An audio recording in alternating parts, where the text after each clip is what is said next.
చాలా మంది కూడా అంటే 10th అయిపోతుంది. ఏదో ఒక ఇష్యూ వల్ల, డిస్టర్బెన్సెస్ వల్ల చదువుని అక్కడి వరకే ఆపేయడం జరుగుతూ ఉంటుంది. కానీ గవర్నమెంట్ జాబ్ తెచ్చుకోవాలన్నది వాళ్ళ కల. సో అలా 10th క్లాస్ పాస్ అయిన అక్కడి వరకే చదువుకునే వాళ్ళు ఎవరైనా కూడా గవర్నమెంట్ జాబ్ తెచ్చుకునే స్కోప్ ఉందంటారా? డెఫినెట్గా అమ్మా.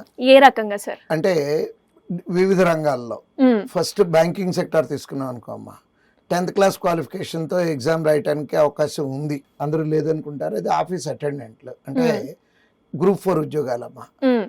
సో ఆ 10th క్లాస్ క్వాలిఫికేషన్తో సరిపోతుంది. పర్సంటేజ్లు కానీ ఎంత ఎక్కువ ఉండాలి ఇట్లాంటిది ఏమి రెస్ట్రిక్షన్ కూడా ఉండదు. ఓకే. ఆ ఎగ్జామ్ సిలబస్ కూడా అమ్మా మన 10th క్లాస్ లోపు చదువుకున్నటువంటి అర్థమెటిక్, రీజనింగ్, ఇంగ్లీష్ చాలా సింపుల్గా, అంటే ఎగ్జామ్ క్వాలిఫికేషన్ 10th కాబట్టి పేపర్ కూడా అదే స్టాండర్డ్స్లోనే ఉంటుంది.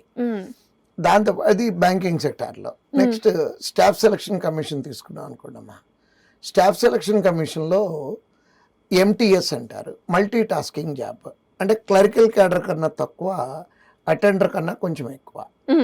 మల్టీ టాస్కింగ్ అంటే ఈ మల్టీ టాస్కింగ్ ఉద్యోగం SSCలో మనము MTSగా సెలెక్ట్ అయితే దాంట్లో మనకి అసలు ఏ డిపార్ట్మెంట్లో వస్తాయి, income tax, customs, controller and auditor general, secretary, అంటే మనకి పార్లమెంట్లో ఉన్నటువంటి సపోర్టింగ్ స్టాఫ్, వీళ్ళందరూ కూడా MTS లేనమ్మా. వాళ్ళందరి క్వాలిఫికేషన్ కూడా 10th క్లాసే.